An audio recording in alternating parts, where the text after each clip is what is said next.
Billionaire's black fiancée was rejected for her skin. Years later, her son became the town's pride. This is not just another love story. It's a story about pride, prejudice, and a mother's unshakable strength. Maya Brooks was a kind-hearted nurse who fell in love with Ethan Whitmore, the son of one of New York's most powerful billionaires. Their love was real. Their dreams were pure.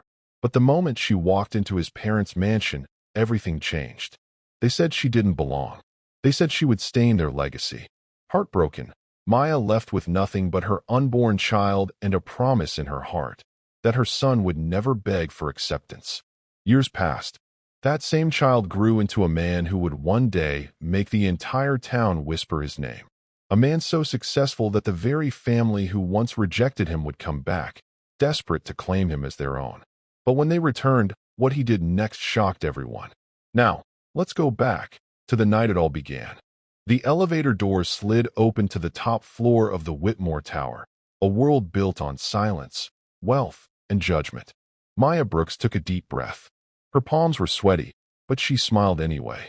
Tonight was the night she would finally meet Ethan's parents, the billionaires behind one of America's largest tech empires. Ethan squeezed her hand as they walked into the grand living room. The view of Manhattan glittered behind glass walls, but the room itself felt cold. Richard Whitmore sat by the fireplace, scrolling through his tablet without looking up. His wife, Evelyn, studied Maya the way a jeweler examines a flawed diamond. "So," Evelyn said slowly, "you're Maya?" "Yes, ma'am," Maya replied softly. "It's an honor to meet you." Evelyn smiled, but it didn't reach her eyes. "You seem kind, but kindness doesn't fit into every family. Especially not ours." Richard finally looked up. "Ethan, your life is planned.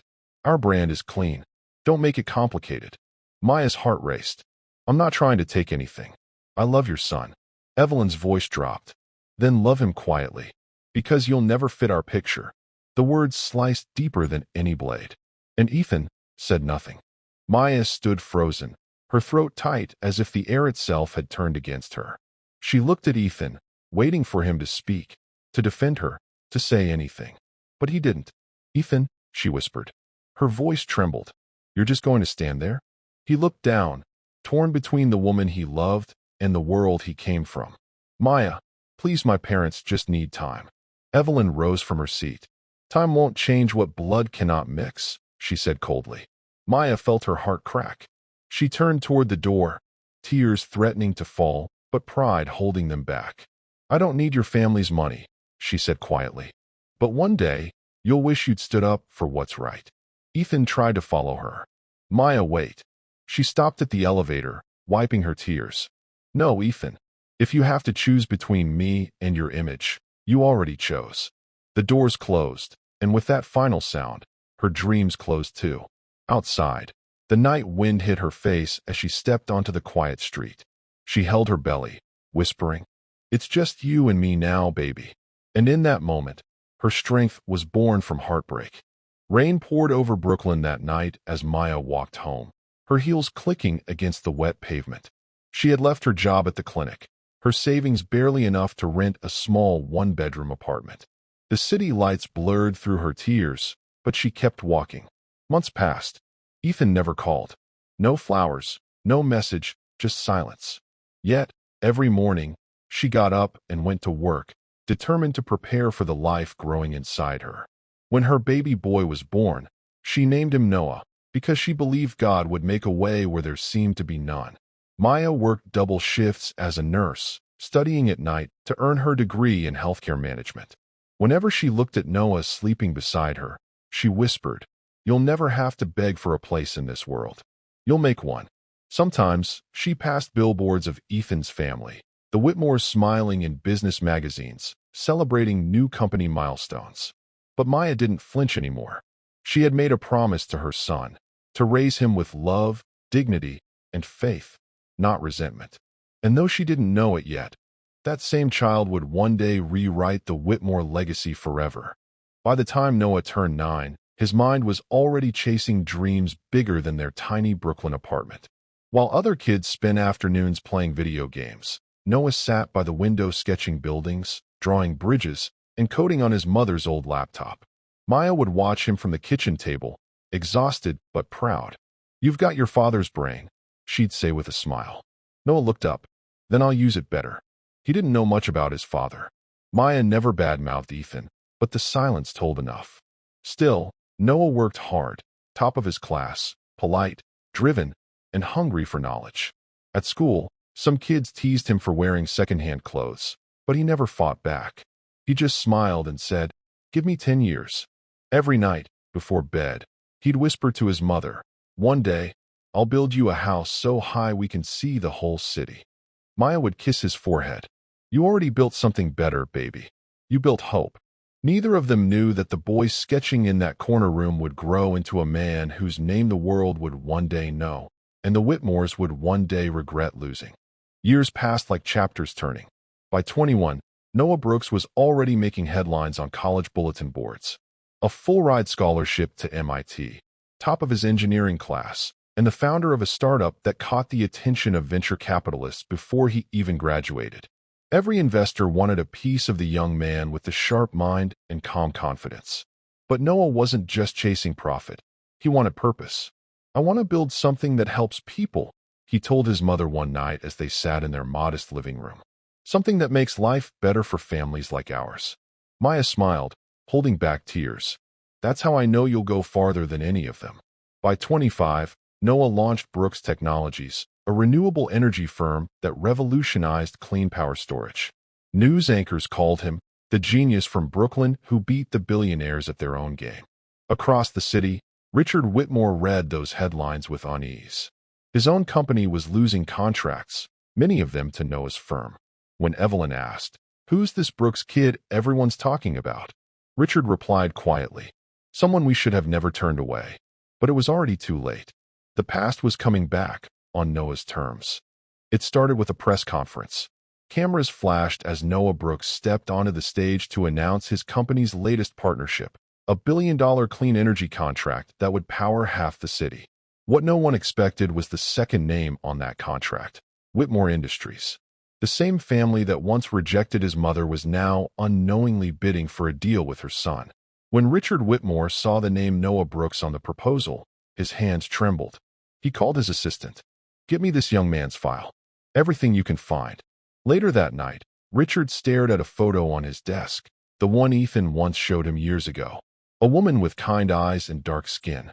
The same last name, Brooks. "Evelyn," he said slowly, "I think we made a mistake." The next morning, Richard's assistant confirmed it. "Sir, Noah Brooks is Maya's son." The room went silent. Evelyn's face drained of color. "Our grandson," she whispered. Richard exhaled, guilt and pride wrestling inside him. "Yes, the grandson we turned our backs on." And as the media praised Noah's new empire, the Whitmores began planning something they hadn't done in decades. A family visit.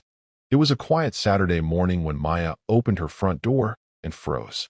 Standing on her porch, dressed in designer coats and gilt, were Richard and Evelyn Whitmore. For a moment, the world stood still. Maya's breath caught in her throat. Evelyn spoke first, her voice soft but unsure. "Maya, it's been a long time." Maya stared at them, her heart racing. 28 years, she said calmly. "But who's counting?" Richard cleared his throat. "We came to see our grandson. We realized." Maya cut him off. "You realized what?" "That your blood runs in the boy you once called a stain." Evelyn looked down, tears in her eyes. "We were wrong. We see that now. We just want to make things right." Maya folded her arms, her tone steady but firm. "You don't get to walk in now that he's made it. You didn't care when he had nothing." From behind her, a tall man's voice spoke, calm, deep, and controlled. "Mom," Noah said, stepping into view. "Who's at the door?" Richard turned, seeing him for the first time. The face, the voice, the confidence. It was like looking at Ethan all over again. Only this time, the power wasn't theirs anymore. That evening, Noah invited them inside. Out of respect for his mother, not obligation. The dining room was simple but elegant. Success echoed in every detail, not in gold but in peace. They sat around the table in uneasy silence. Richard cleared his throat. "Noah, we didn't know who you were when the proposal came through. If we had," Noah interrupted softly, "you would have what?" Given me a fair chance because of blood? I earned that contract. Evelyn looked down. You remind me so much of Ethan. Maya's eyes glistened. Don't, she whispered. He made his choice. Just like you did. Richard leaned forward. We made a mistake, Maya. We thought we were protecting our legacy. Instead, we destroyed it. Noah folded his hands. I don't hate you. I don't even think about you. But I won't pretend you were ever family. The room fell silent, the kind of silence that carries years of regret. Evelyn began to cry quietly. Maya stood, her voice steady. Forgiveness doesn't erase what you did, but it frees me from carrying it. Noah looked at them both. Dinner's over. The past is too. And as they left, Richard finally understood. Money can't buy redemption. 3 days later, Maya received a call that froze her heart. It's Ethan, the voice said. He wants to see you and Noah, if you'll allow it. She hesitated. Decades of silence couldn't be erased by a phone call.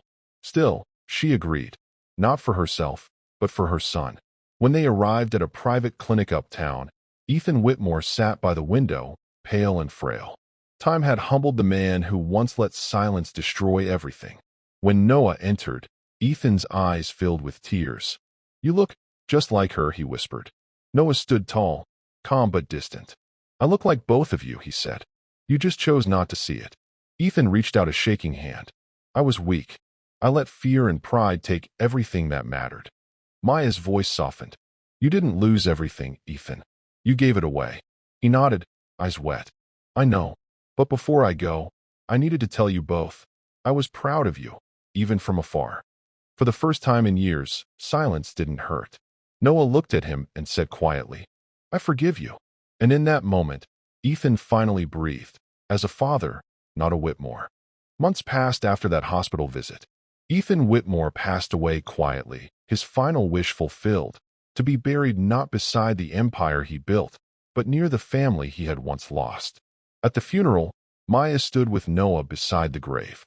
There were no cameras, no headlines, just peace. The Whitmore name, once polished in pride, now rested humbly in the shadow of forgiveness. Afterward, reporters caught wind of Noah's success story. But when they asked about his background, he smiled and said, I was raised by the strongest woman I've ever known. That's all that matters. Maya later moved into the new home Noah built for her, a bright, open space overlooking the city. On the wall hung a photo of the two of them, taken at his company's award ceremony. Beneath it was a quote Noah had engraved. Greatness isn't born from wealth. It's built from love, pain, and courage. Every night, as city lights blinked beyond their windows, Maya whispered a prayer of gratitude. Her son had become everything she dreamed of, respected, kind, and unshakably proud of who he was. And for the Whitmores who once turned them away, the door would never open again.